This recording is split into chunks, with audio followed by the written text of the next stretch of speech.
जय हिंद क्लास। चलिए हम आज की महत्वपूर्ण घटनाओं के बारे में चर्चा करते हैं।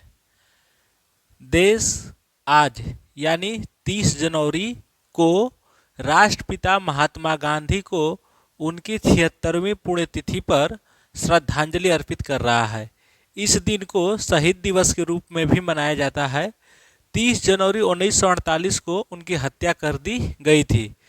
दिल्ली में राष्ट्रपिता की समाधि राजघाट पर सर्वधर्म प्रार्थना सभा का आयोजन किया जा रहा है।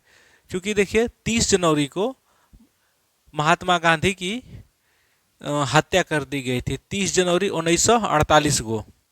इसके उपलक्ष्य में जो है 30 जनवरी को शहीद दिवस के रूप में मनाया जाता है और महात्मा गांधी की जहां समाधि स्थल है दिल्ली में, उसको राजघाट के नाम से जानते हैं। तो चूंकि एग्जाम से रिलेटेड यहाँ क्वेश्चन ये हो जाएगा कि शहीद दिवस किस तिथि को मनाया जाता है, तो ये हमारा हो जाएगा 30 जनवरी को। यह भी पूछ लेगा कभी कि महात्मा गांधी की हत्या कब की गई थी, तो 30 जनवरी 1948 को। चलिए दूसरे नंबर पर हम लोग देखते हैं। संस्कृति मंत्रालय की झांकी ने इस साल के गणतंत्र दिवस परेड में प्रथम पुरस्कार हासिल किया। मंत्रालय की इस बार की झांकी में भारत की समृद्ध सांस्कृतिक विरासत की झलक दिखाई गई थी। सांस्कृतिक मंत्रालय की झांकी का संदेश था, भारत है लोकतंत्र की जननी। क्योंकि गणतंत्र दिवस जो 26 जनवरी को मनाया गया था, वहाँ पे जो झांकियाँ निकाली गई थी, विभिन्न राज्यों के झांकियाँ और विभिन्न मंत्रालयों की भी झांकियाँ निकाली जाती हैं। देश के जितने भी मंत्रालय हैं या हर राज्य से उनके कल्चर, उनका जो है पहनावा जो भी है, उसकी झांकियाँ निकाली जाती हैं, तो जिसे हम लोग झांकी बोलते हैं। तो इसमें संस्कृति मंत्रालय भी अपनी झांकी निकाला था, जिसको सर्वश्रेष्ठ झांकी का पुरस्कार दिया गया था संस्कृति मंत्रालय को। और इसकी संदेश था, भारत है लोकतंत्र की जननी। चूंकि प्रथम पुरस्कार हासिल किया हुआ है, तो एग्जाम से रिलेटेड हमारा क्वेश्चन ये भी हो सकता है अगर कि सर्वश्रेष्ठ या प्रथम पुरस्कार किसे दिया गया था झांकी के रूप में, सर्वश्रेष्ठ झांकी के रूप में, तो आपका हो जाएगा संस्कृति मंत्रालय को दिया गया था। ठीक है। 3 नंबर पर हम लोग देखते हैं। झारखंड के राज्यपाल सीपी राधाकृष्णन ने आज राज्य में मौजूदा कानून व्यवस्था की समीक्षा की। चूँकि अभी मौजूदा घटनाक्रम बिहार के आप लोग देख ही रहे हैं, जैसे बिहार में सत्ता जो है नीतीश और तेजस्वी से गठबंधन टूटकर भाजपा और नीतीश में गठबंधन हो गया। इसी भी तरह का एक और मामला झारखंड में चल रहा है।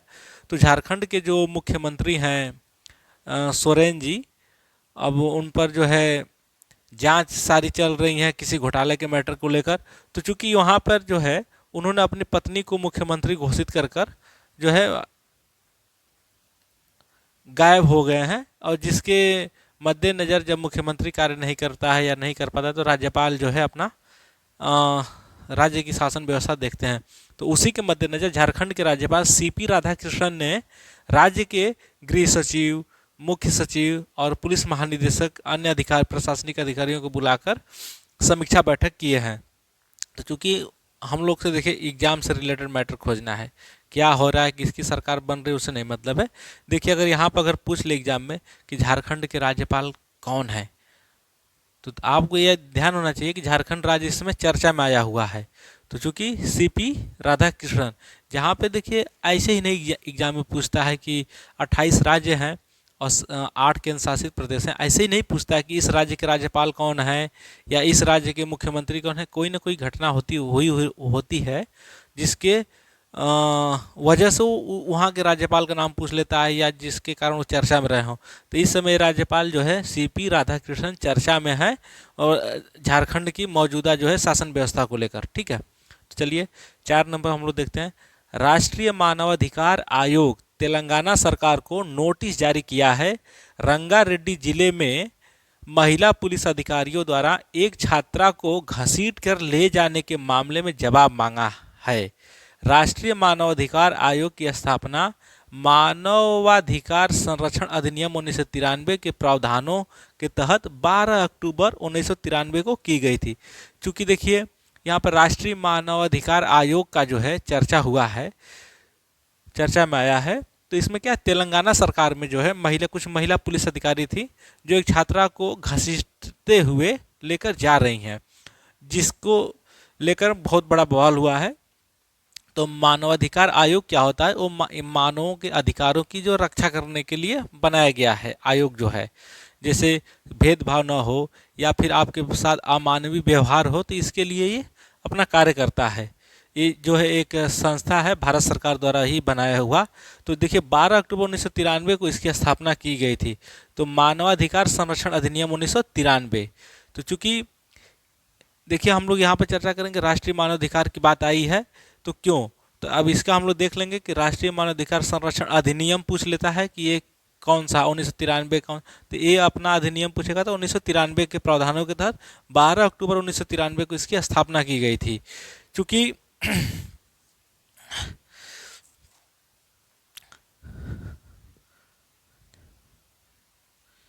चूंकि इसके अध्यक्ष जो है,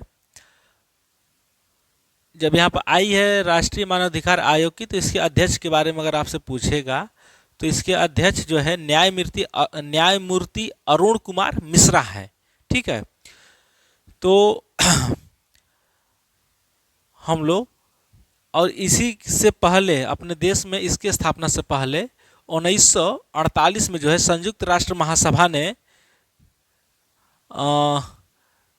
मानवाधिकार के बारे में कुछ जो है अपने एक जो है परामर्श जारी किया था। तो वो 10 दिसंबर 1948 को जारी किया गया था। तो इसके वजह से हम लोग 10 दिसंबर को मानवाधिकार दिवस मनाते हैं। ठीक है, तो आपका यहाँ से एग्जाम से रिलेटेड क्वेश्चन हो जाएगा कि राष्ट्रीय मानवाधिकार के अध्यक्ष कौन है, तो न्यायमूर्ति अरुण कुमार मिश्रा आपके जो है अध्यक्ष होंगे इसके। देखिए हम लिख देते हैं,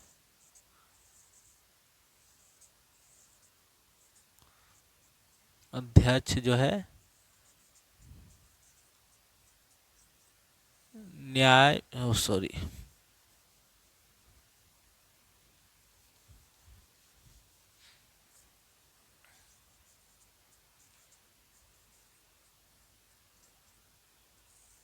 न्यायमूर्ति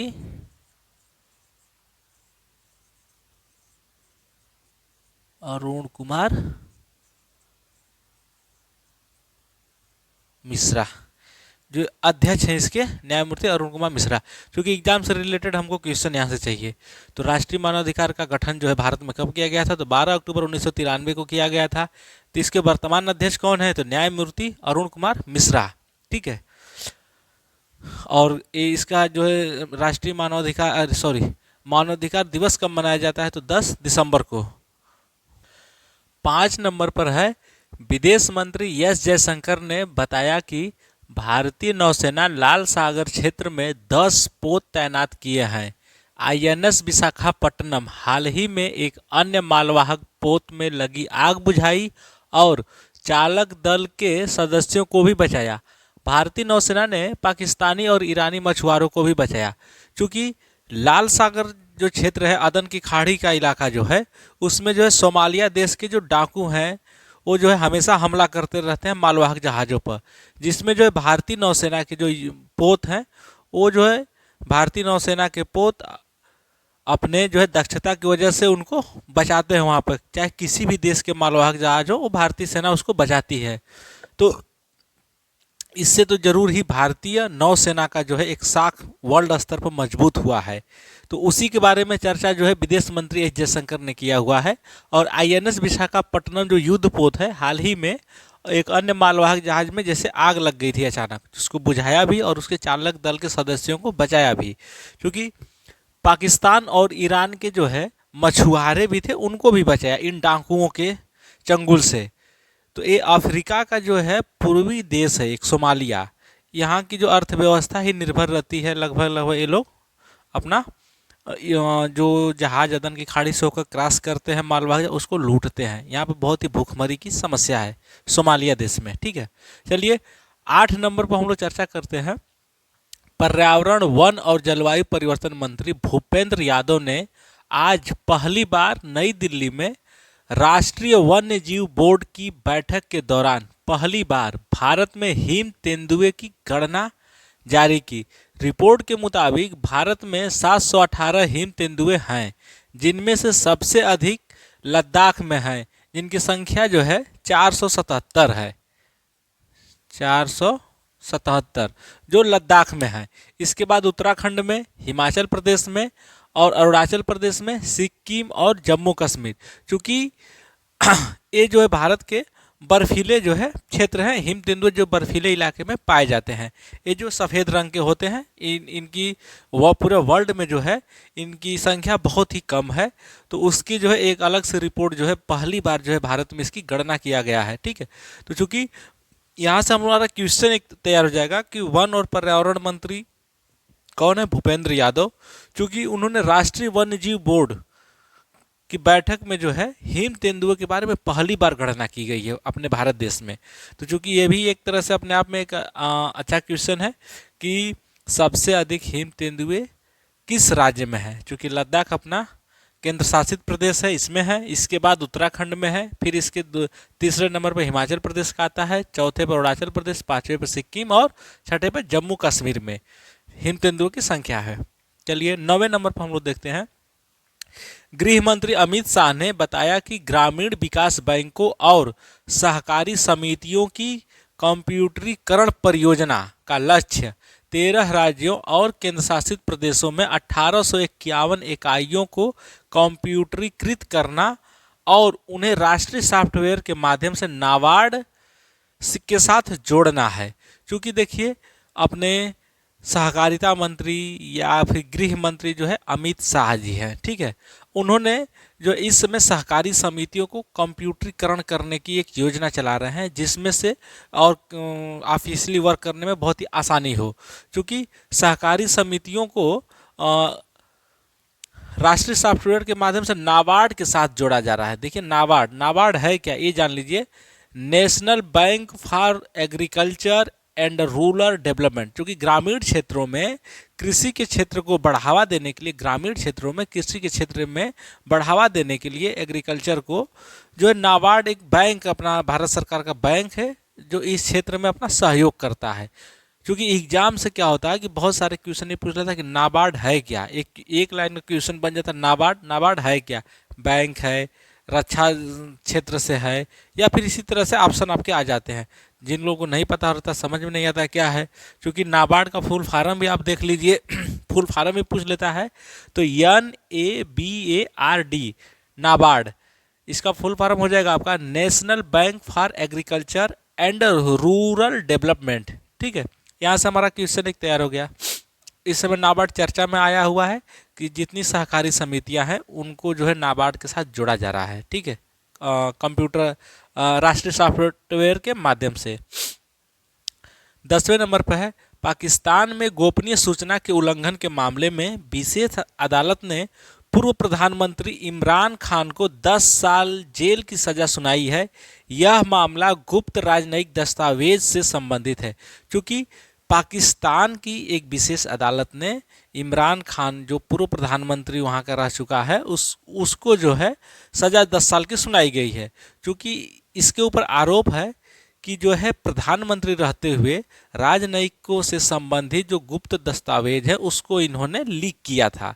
तो चूंकि अभी चुनाव होने वाले हैं 8 फरवरी को, वहाँ के प्रधानमंत्री का जो चुनाव होता है, और इसी की जस्ट अभी मतलब जस्ट सामने ही ये आ गया आपका इनका कारनामा। क्योंकि ये चुनाव ऐसे भी नहीं लड़ पाएंगे, क्योंकि पाकिस्तान की जो है चुनाव प्रक्रिया पारदर्शी नहीं रहती है। वहाँ की चुनाव प्रक्रिया पर ज़्यादा से ज़्यादा हस्तक्षेप अमेरिका कराता है, जिसको चाहता है अपने मन मुताबिक प्रधानमंत्री वहाँ पर तैयार करता है। तो चूँकि ठीक है, अगर इससे अपना क्वेश्चन अगर बनता है कि यह मामला जो है किससे संबंधित है, तो यह मामला गुप्त दस्तावेज जो है किससे संबंधित है, तो राजनयिकों से संबंधित, गुप्त राजनयिक दस्तावेज से संबंधित मामला है। क्योंकि पाकिस्तान के बारे में अध्ययन करने की उतनी ज़रूरत नहीं है, हालांकि अपना पड़ोसी देश है, तो जो भी घटनाक्रम होता है तो हम लोग को जानना जरूरी रहता है। ठीक है, हम लोग का अपना एग्जाम से क्वेश्चन बनना चाहिए, बाकी कोई दिक्कत नहीं है। बाकी इसको आप नॉलेज के रूप में पढ़िए, रटने के हिसाब से पढ़ेंगे तो नहीं होगा। बस नॉलेज इकट्ठा करते रहिए। समसामयिक जो घटना रहती है, परीक्षा का भी उद्देश्य होता है और परीक्षा कराने वाली संस्था का भी उद्देश्य होता है कि आप यदि आए तो बिल्कुल कुएं के मेढक की तरह न रहे कि बस हम कुएं के मेढक हैं और हमको बाहरी दुनिया से कोई मतलब नहीं है। क्योंकि करंट अफेयर्स का मतलब होता है ये जो सिलेबस इसको डालना कि आप जो है अपने चारों तरफ जो है हो रही घटनाओं के बारे में जानिए और उसके हिसाब से आप अपने आप को शिक्षित करते रहिए। ठीक है, थैंक यू। आज के लिए बस इतना ही। धन्यवाद। जय हिंद।